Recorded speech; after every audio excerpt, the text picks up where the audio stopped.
ছাত্র বিক্ষোভ ও গণ অভ্যুত্থানের মুখে গত 5 আগস্ট দেশ ছেড়ে পালিয়ে ভারতে আশ্রয় নেন শেখ হাসিনা।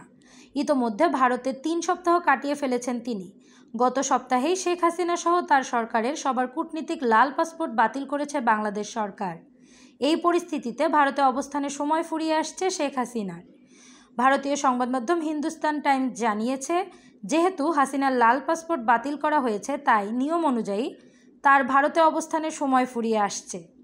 বাংলাদেশে একটি গণমাধ্যমের বরাতে হিন্দুস্তান টাইমস বলছে, শেখ হাসিনা যখন দেশ থেকে পালান তখন তার কাছে শুধুমাত্র লাল পাসপোর্টই ছিল, তার সঙ্গে সাধারণ সবুজ পাসপোর্ট ছিল না।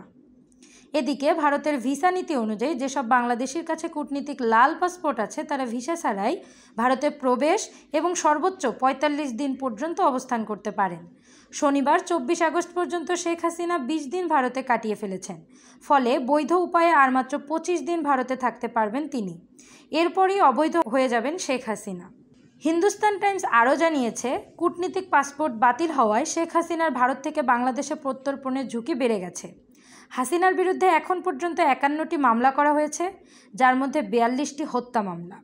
এসব মামলায় তার বিরুদ্ধে বিচার শুরু হবে। শেখ হাসিনার প্রত্যর্পণ বিষয়টি ২০১৩ সালে বাংলাদেশ ভারতের মধ্যে হওয়া প্রত্যর্পণ চুক্তির মধ্যে পড়বে বলেও উল্লেখ করেছে গণমাধ্যমটি। যদিও চুক্তিটি ২০১৬ সালে সংশোধন করা হয়, এতে বলা হয় রাজনৈতিক বিবেচনায় করা মামলায় আসামি হলে অভিযুক্ত ব্যক্তিকে প্রত্যর্পণ বা ফেরত দিতে অস্বীকৃতি জানানো যাবে। কিন্তু এই চুক্তিতে হত্যা মামলার বিষয়টি স্পষ্টভাবে রাজনৈতিক বিবেচনার বাইরে রাখা হয়েছে। এছাড়া যদি মামলার ন্যায় বিচার না করার উদ্দেশ্যে করা হয়, তাহলেও দুই দেশ অভিযুক্ত ব্যক্তিকে প্রত্যর্পণ না করার ক্ষেত্রে অস্বীকৃতি জানাতে পারে।